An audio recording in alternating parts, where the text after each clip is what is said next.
Welcome to the Mandcave. It's the only podcast hosted by two best friends with really nothing in common except their first names. I'm Mandy Fabian. And I'm Mandy Kaplan, and each week we test the limits of our friendship by arguing over books and podcasts and life choices. Yeah, a lot of life choices. Like Mandy's decision to sit on a stool with a slippery pillow and a hot cup of coffee. This could get exciting. Grab a couch. Let's get to it. Cut this shit. My choices are so much less interesting than they were when we met. You know what I mean? Like early on, it was like, don't fuck that guy. And now it's like sleeping around and get a different pillow drinking too much for your ass. Like now that's what it is. But you know. Yeah. Well, I mean, I want everyone to know you fell off your stool.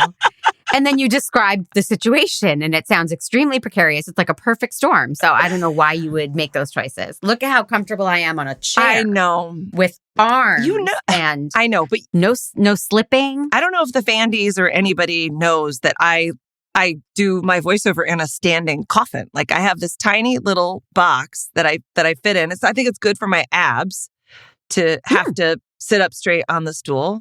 I'm always what's the word? Kegeling. I'm always kegeling. I was going to say queefing, but that's not right. But sometimes that happens too.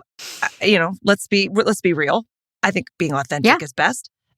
Yes, absolutely. But yeah, I'm in a tiny little space here and it gets very hot. So I have to very often open the door. I was listening to our last episode and you can hear it. As you're talking, you hear like, yeah. So I think that's why we could do old-timey radio plays at some point and you could do the sound effects. I think that's great. And I think women of a certain age really enjoy our podcast because they understand what that creaking door means. They know what I'm doing here. They get it. Having a flash. Well, did you listen to Chapel Heart since we spoke last? You know what? I couldn't remember the name. That's how bad it's gotten. I know. No, I know I'm a horrible person, but Did you remember my phone number to text me and say what was the name? I know. But the truth is, I've been listening to this freaking audiobook. It's a much bigger commitment. I know we were only supposed to do a couple chapters, but sometimes I get into something and I'm like, how is this going to end? I thought we were supposed to do the whole thing. I did do the whole thing. Yeah, I did the whole thing too. But I also was still trying to catch up. I'm on the last episode of Who Shat at My Wedding. Like I'm just behind. Oh. But I've been also so goddamn excitedly busy selling things out of my house.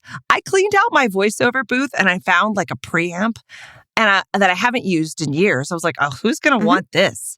And it turns out somebody does. I am selling it online.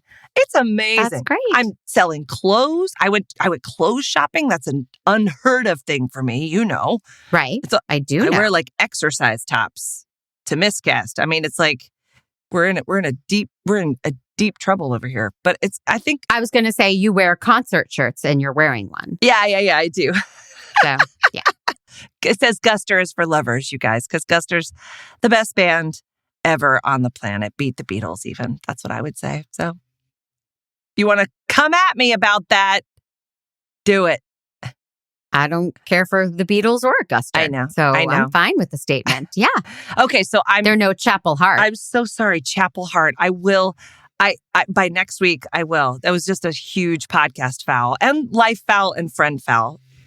Yes. Yeah. Okay. So as long as you feel like shit, I'm happy. I do. I feel terrible. Good. Okay. But I will get into it. We've also been trying to rehearse for the, because we're doing the Bear Music Fest, which next week, that's where we'll be. All right. Very exciting. I love it. By the way, that's bear as in the animal, not bear, like it's not a nudist festival, although that would make sense. That would be optional, I thought. Nudity optional. To be honest, because it's like a Berkeley alumni thing, even though, I didn't go to Berkeley. You're allowed to go there even if you didn't go to Berkeley. But I wouldn't be surprised if I saw people walking around naked. They're very forgiving. No, you're right. Yes. Yeah. And not a lot of bodies need to look a certain way to be intellectually acceptable. Just so. No, there's a real low bar. Yeah.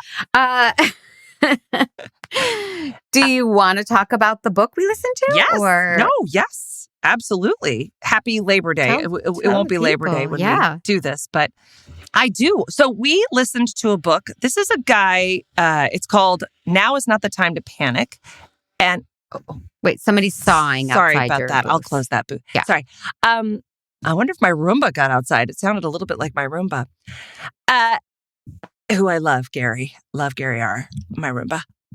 It was called Now's the Time to Panic by an author named Kevin Wilson. He wrote this book called Nothing to See Here, which I absolutely adored, like could not stop reading, couldn't believe how funny and bright the writing was. So I thought we would try this. And it's a story about, I don't think they have like a trailer or anything. So it's basically a story about these two kids who create a piece of art, a poster that sort of takes off and becomes a bit of a cultural hype kind of moment in time. It sets off somewhat of a, would you say, a movement?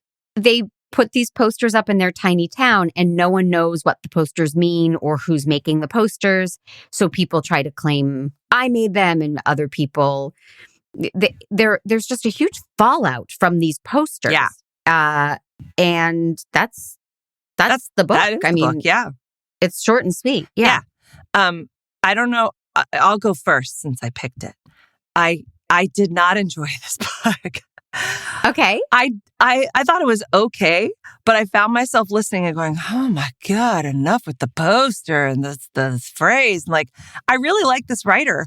But at the end, you know, when I heard him talk about his author's notes, the first thing he said was like, I've been trying to write this book for years. And I thought, oh, well, that's the problem. You didn't really have a book here. You had a success with Nothing to See Here, which was innovative and crazy and well-drawn and like totally twists and turns and fucking amazing characters. Amazing. And this was sort of interesting characters, but a little sad. And they just sort of did the same thing over and over again. Like even when the main character becomes a grown woman, she's still obsessed an adult. She's still with this thing from her youth. So the posters, she befriends a guy named Zeke. He's an artist. He draws a picture and she's a writer and they are 17. And she writes this phrase on the poster. I'm going to mess it up. I don't know if you want to look it up. The Edge is a shanty town for gold seekers. Filled with fugitives. gold seekers. We are fugitives. And the law. And the law is skinny with hunger for us. Yes, that's right. So the Edge is a shanty town filled with gold seekers. We have to say it several times because that's what they do in the book, right? I mean, they say it 100 times. Yes. And we are fugitives and the law is skinny with hunger for us. It becomes their mantra, which the author says in his notes actually did happen to him. Yeah. A friend of his wrote that phrase. They thought it was cool and it became this weird mantra for him. But again, that's like taking a private joke and thinking everyone will want to be to read about this. I didn't dislike the book. What my problem was, nothing was happening. Yeah. It was a lot of just these two teenagers who maybe were falling in love and maybe weren't, which was interesting, but we've seen it before. I was wanting it to build to a crescendo in the way one of my favorite books, The Hours, does, which meanders and then all of a sudden the last hour is, you know, just breathtaking. And this didn't do it. I think it attempted to do it. It attempted to give us this inciting incident towards the end that had a fallout, but I didn't really care. It was interesting. Yeah. Like the things I liked about it in the beginning, it really hooked me, right? With that Mazzy reporter. So there's a reporter that calls in present day. Yes. She calls her now as an adult with a husband and a child and says she wants to talk to her. And then she just says the phrase of the poster to get her attention. And it is it's an interesting phrase. It's weird enough that you go, what's that? And so that he kind of kicks off the book with like, she has this big secret and there's a reporter trying to find her. And I thought that was a really interesting, cool device, you know? But then, yeah, I mean, I don't know. I don't want to ruin it for people. I will say the other thing I liked about it was that there was something, and to be honest, I mean, of course, I always think of you when I'm listening to these things because I know you're listening at the same time. And I'm wondering, like, what you're thinking about it and, like, Plus, you're obsessed with me. Go ahead. Oh, God, all the time. Yeah.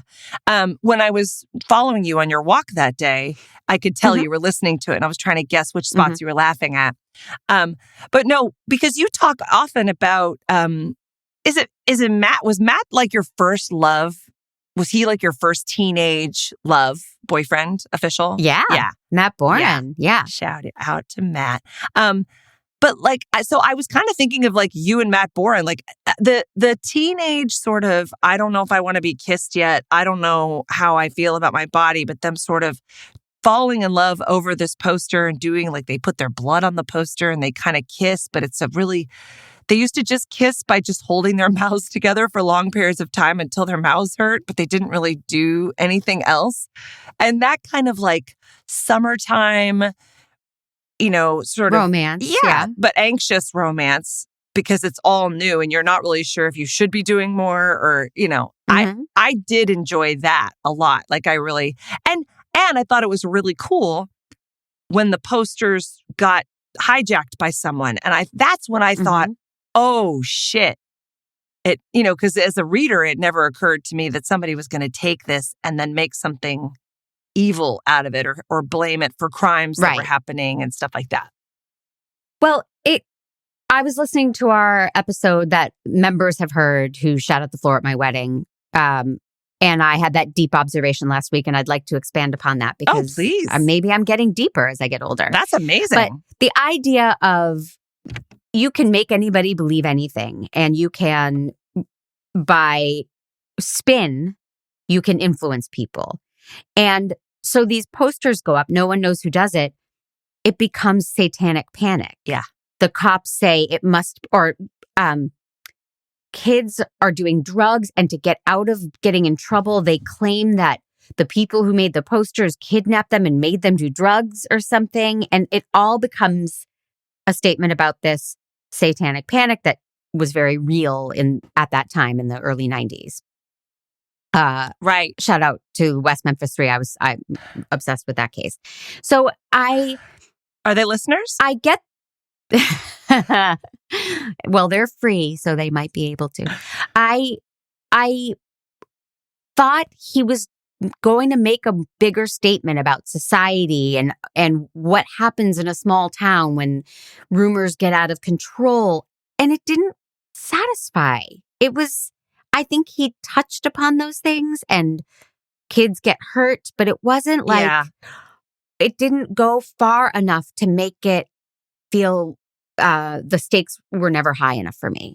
The kid that fell, did he fall just hanging a poster on a water tower like he was trying to hang That's one? what I think. He was trying, yeah. I would say there was a lot of that. Like, and I wonder if it's because it was sort of based on something from his own life that he couldn't take the story much further. He didn't want people to actually get hurt or there to be real scandal. Like even later when we set up, I'm sorry, I'm going to blow it now for people. Spoiler alert. But later when she finally tells her mom, like, hey, I'm the one that did that poster. And the mom's like, I know. And you go, wait, what? Like, I mean, maybe that's the point of the book is that but she was so obsessed with it. The fact that there was absolutely no fallout really in her life. Like not even her husband, like everything was kind of like, oh, okay, you did this thing.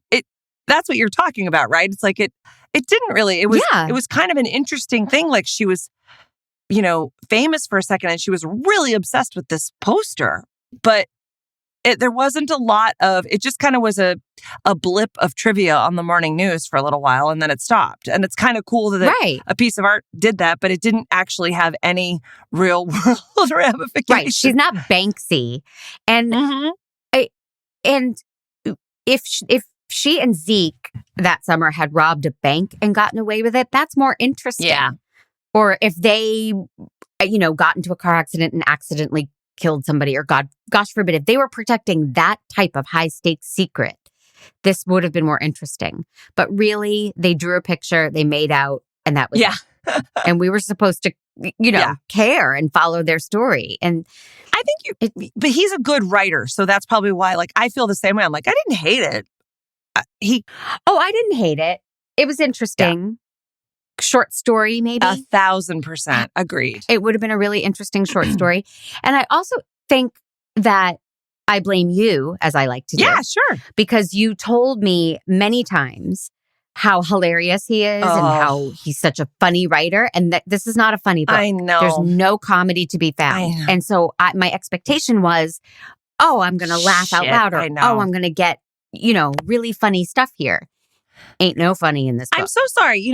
I should have assigned Nothing to See Here because that is a laugh out loud crazy fucking book. I mean... Well, now I don't believe you. I know. It was so good. I assumed that this one would be kind of similar, but I was equally sort of nonplussed. But you mentioned Banksy. Yes. What do you know about Banksy? Because I know very little. Like if I saw a piece of I know Banksy even art, less. oh, okay. Because you said she wasn't Banksy, and I was like, did Banksy was she beyond? There's a really great documentary called Exit Through the Gift Shop. Right. Documentary. Are we allowed to talk about that? Anyway, and that talked about Banksy and people who wanted to sort of join that movement of street art and all that. But was there some sort of cultural revolution or rebellion? I mean, I guess you're not supposed to vandalize, right? You're not supposed to put graffiti up.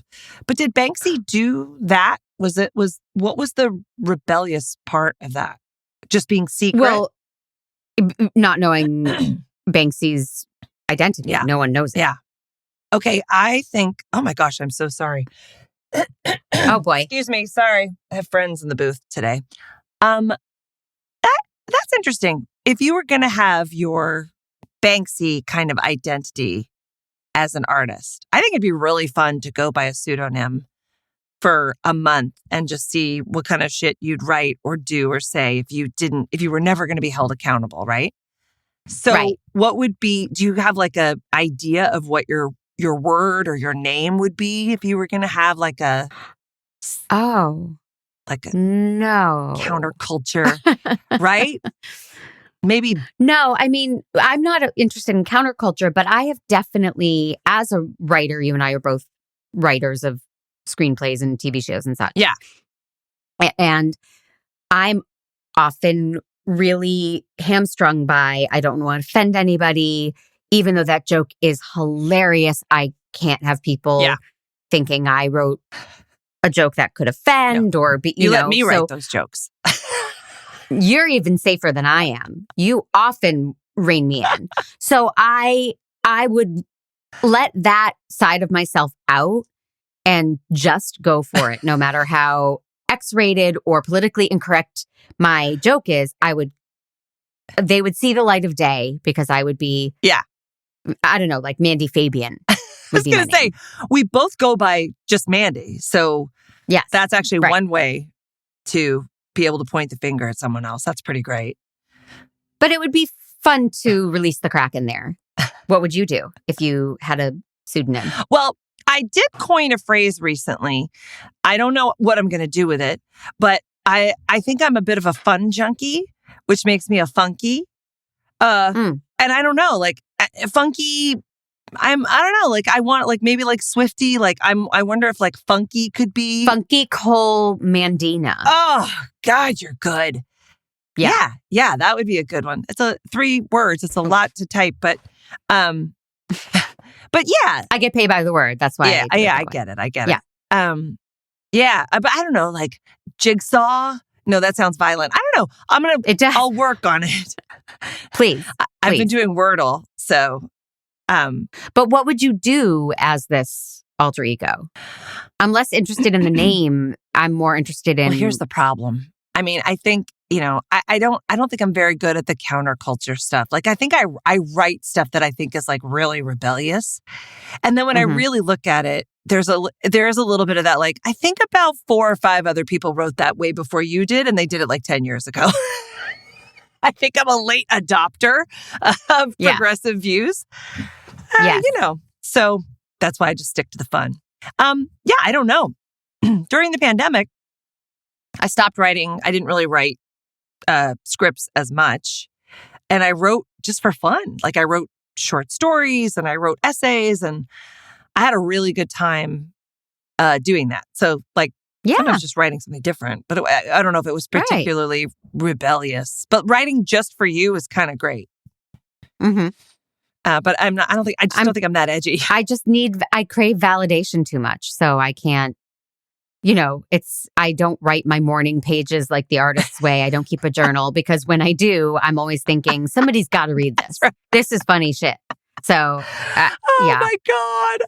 You are very funny. I mean, you do. You're one of the funniest writers. Bless your heart. It's true. Thank you. It's true. Well, yeah, so that was the book.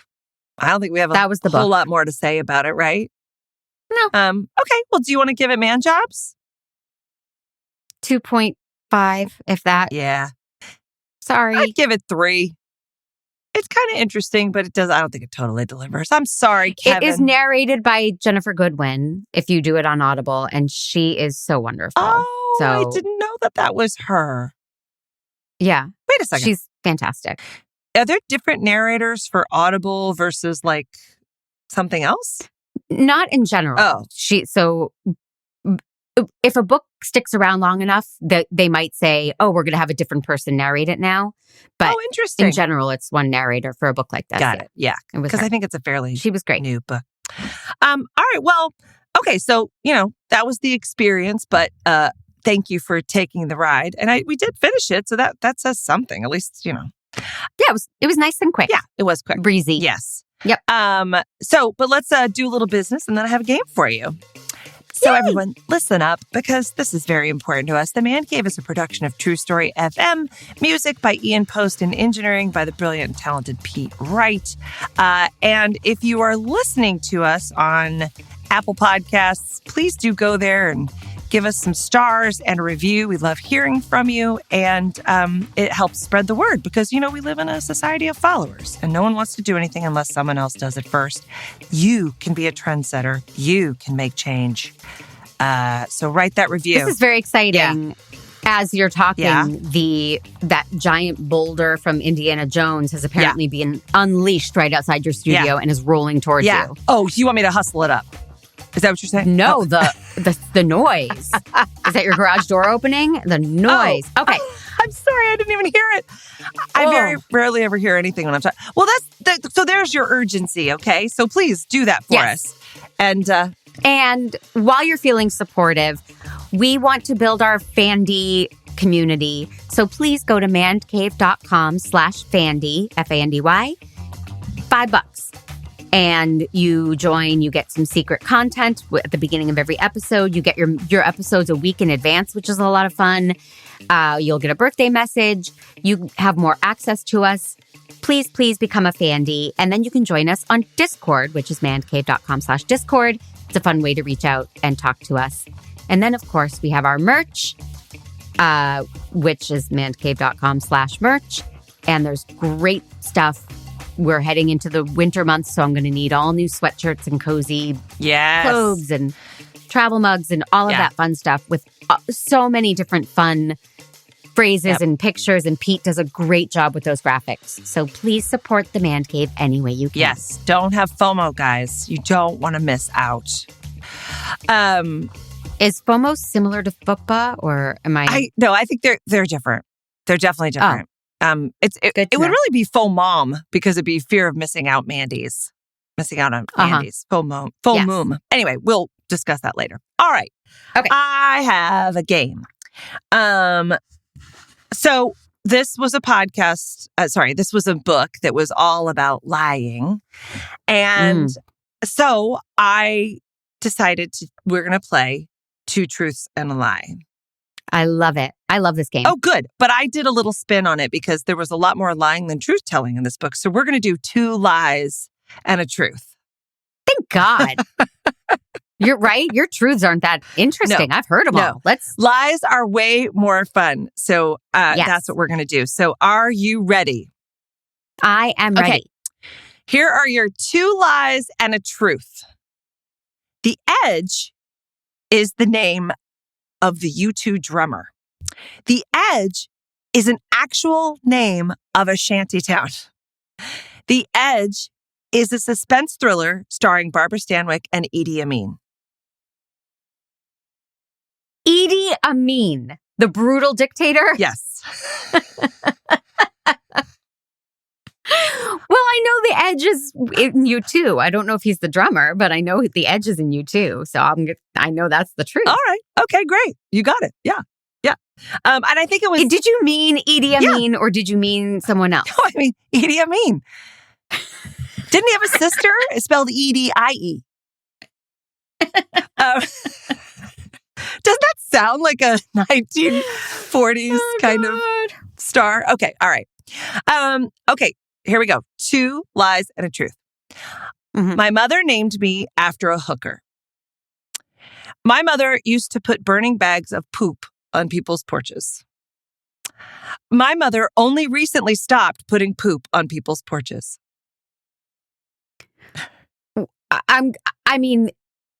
I want to say the B. I think she did that. You think she put burning bags of poop on people's porches? Yes. Yeah. No. Nope, she named me after a hooker. And this is where What? I revealed to you. That's so sweet. Yeah, I revealed to you, Mandy, that there's a song called All the Boys Love Mandy Lane. Yep, she lives on Mandy Lane, and her name is Mandy, and the boys love Mandy Lane. So we are named after a hooker. I don't know where your mom got it, but I can't remember where my mom got it either. Yeah. If she listened to this podcast, she would write in and tell us, but she does not. Maybe she'll leave it on Apple Podcasts. Maybe she'll leave it as a review. I'm sure she will. Yeah. I know. The whole Amanda thing, just a front. We are both named Amanda, actually, but she never intended that. It was always going to be Mandy the hooker. So, all right. Oh. All right, here we go. 2 lies and a truth. My first poster was a Cheryl Teague poster. The father of poster art was a French artist named Jules. When I met Patrick, he had a John Travolta poster hanging in his bedroom. I'm going to go with Jules, and Teague is supposed to have an S at the end of it. Well, as a kid, I didn't. That's why I don't think you had a poster of Cheryl Teague's. I didn't, but my dad did. And it was up in their bathroom. And I used to go and sit on the toilet and look at that poster and be like, what the heck? That's what women are supposed to look like. Bathroom poster talk. Okay, so great. We will. Okay. Yeah. We could do it now. It's a whole other thing? Yeah. Okay. Yeah. No. But wait, I want to know what the truth was. Oh, you were right. Yeah. It's a French artist named Jules. Yes. Okay. So, my parents growing up, we lived our lives on the upper floor, and then downstairs was like a basement and an office and a teeny tiny bathroom. The kind that you have to like wiggle in and sit. Like my booth. And so So they spent zero money on decorating or, it was just a toilet and a sink. And they put up this very, very cool, you might have seen it other places, old movie poster, old movie wallpaper. And it's little clips of Marilyn Monroe and Rita Hayworth. And it's just really cute on one wall. It's this old-timey movie. Amazing. Right? And Barbara Stanwyck and Idi Amin are on there, yeah? They're both on there. Yes. And then they decided, well, that looks really cute. We could just do it ourselves and not spend any more money on wallpaper. So that they put up a couple of movie posters and articles of like Paul Newman, handsomest man alive. My mom loved Paul Newman. And they just started on the other wall doing all this weird shit. Then my dad, I guess, thought it would be funny to put Bela Lugosi as Dracula over the toilet like this.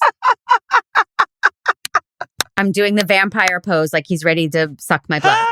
So I was afraid to pee downstairs my whole life. Still gives me pause. Because that poster, I could stare at those old movie, stars and be so happy. And then I would turn and see Bela Lugosi looming. So, oh my God. Very traumatizing. And we had the Charlie's Angels. Cheryl Teague's, I think, was a replacement. No, Cheryl Ladd. Cheryl Ladd, yes. But we had, for no reason, my mom ripped off a Time magazine with the Charlie's Angels on the front. I mean, it was really makeshift. Positive female role models. I mean, she had 2 girls. She had to, show them what was possible beyond being a housewife. Exactly. My sister did have a John Travolta poster, and she had it hanging over her bed. Oh, hello. Uh-huh. Yeah. You can tell by the way she used. Yeah. Yep. Okay. Was it that one? Was it Staying Alive or Sedentary Fever? No, it or was Grease all the way, baby. I don't even know if it was Good. Grease specific, but it was just him, I mean, smoldering. talk about the person. I think we talked about this at the beginning of the podcast when only Fandys could hear it, but the person who has that it quality. Did you ever go to the Grease sing-along at the Hollywood Bowl and that moment when Danny turns around and it's John Travolta and you're like, Jesus God, there's no one more beautiful. No, I know. Yeah. Yeah, he's something else. All right. Okay, so sorry. We'll get back to the two lies and a truth. All right. Yes. I have never broken a bone. My children have never broken bones. The correct way to treat a broken bone is to drive a car around hanging up posters. A. You have never broken a bone. Not true. My children have never broken bones. They've had dislocated shoulders. I know that. That is called nursemaid's elbow. And a lot that is a cautionary tale. Jesus. Yeah, Patrick used to swing them around. I'm like, they're two. But enthusiastic father. Enthusiastic.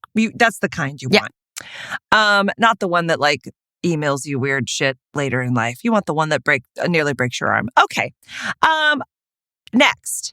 I have a friend who ate a fly on purpose. I have a friend who once told a story about her dog licking up snot off the ground, and she couldn't get through telling it without gagging herself. She'd go, like this the whole time. Okay. I have a friend who is now a conspiracy theorist and believes I'm a pedophile. All three are true. Yes. Oh my God. That was a trick question. Well, because I ate that fly and I enjoyed it. No, my friend Ricky. And I know you're in that cabal with the kids and your Hollywood. I know. Oh, yeah. So, yeah. No. I've never had a dog, though. That's not. I can't believe you nailed it. That's amazing. No, my friend Ricky, her daughter accidentally ate a dead fly off the floor. So my friend Ricky, because she wanted to experience what her daughter experienced, ate the other half. Yeah, that's true. Okay, I'm impressed. That was good. Okay, here's two more. Ready? Three more. Yeah. My father has his pilot's license. What? After I saw Top Gun, I dressed as Kelly McGillis for Halloween and learned how to fly a Cessna 157. My Aunt Myrna is currently living with a robot. Okay, two lies and a truth. B is true. Yeah, that is true. I did want to be. Yes. I wanted to be Kelly McGillis, like an actress, but also an expert on planes. Yeah. Yes. And I think all the gorgeous. Fandys or everyone listening is remembering when we reviewed Top Gun Maverick, Mandrick. That's right. That you said that. I thought I had told you that before. I cheated. No, it's okay. It's okay. I wanted a gimme because who knows about that robot thing? You know what I mean? I can't honestly say whether that's true or false. She has a lot of. She might have a Roomba. Opera singers that come in and out of her house, and they are into weird shit. Okay, ready? Yeah. Two lies and a truth. Donald Trump won the 2020 presidential election. Donald Trump is currently under indictment under 4 different jurisdictions for 91 criminal charges. Ridiculous. Donald Trump is my mother-in-law. Which one is the truth? Can you guess? Well, I would say Donald Trump is your father. Is a closer. He's like comparison. That. He's like that. Yeah. Yeah, I know. Yeah. It's B. Yeah. I feel like that was a gimme. The trick question was really the 3 true ones. Okay. Ready? Mm-hmm. Ponzi schemes are actually named after a dude named Ponzi, and he convinced people to speculate on postage stamps. Now, I just made that up. Okay. 2, the Chicago Black Sox were really famous for their stylish black socks. And 3, Watergate was a famous plumbing scandal. So it's got to be the Black Sox, but I've never heard of the Chicago Black Sox. Okay. No. The first one is true. There is a guy, his last name is Ponzi, and the very first Ponzi scheme in 1920 was him getting... Was about postage Yes, stamps? he got people to speculate on a postage stamp situation, and that was the first scheme that, built people out of their money. Yeah. And it was named a Ponzi scheme ever since then. Interesting, right? No, the Chicago Black Sox were famous, but they were a team, and I don't know if I really have this right, but I think what they did is they threw the World Series. But they were before the White Sox, I think. Or it was simultaneously. I don't remember. Oh, yeah, I know that story. That was the Chicago Black Sox. Oh, I didn't know How that. about that? And they may have worn stylish black socks. I don't know. They might But have. that's not what they were. So that could be true. But that's not what they were famous for. I don't think. It depends on which magazine you read. You did great. Hey, thanks. You did great. And I think it was a lot of fun and we learned a lot about each other, which is... I'm sorry. Now I'm realizing how much detail I went into about my downstairs bathroom. I loved it. You know that scary thing that's posted in the Discord, the scary skull face it's been going around our house. Abby has now put it in the washing machine. Yeah. She put it in my bed. I love it. It's everywhere. That thing is going back and forth for both of us. So, oh, it's good. Good stuff. Okay, while I can still breathe, because I think I think the giggles are setting in. Next week we're gonna listen to Seth Rogen's Yearbook. Oh, it's a very short, fun cast of lots of people. Audiobook, autobiographical. It is not struck work. Fun. I've wanted to listen to it because I think it'll be funny. I love it. And Seth Rogen is actually funny. He's unlike Kevin Wilson. Jesus. Ouch. He is funny. This just wasn't his funny book. I think, that happens to a lot of authors. They have a great first novel and then their second one is like, I had this idea, I guess. And you're like, uh-oh, yep, that's trouble. Oh no. They can't all be downstairs bathrooms. We're getting that on a poster. They can't all be downstairs. Remember, Fandys, as you move throughout your day, they can't all be downstairs bathrooms. They just can't. Sad but true. Yeah. Yep. All right. I love you. Love you. See you next week.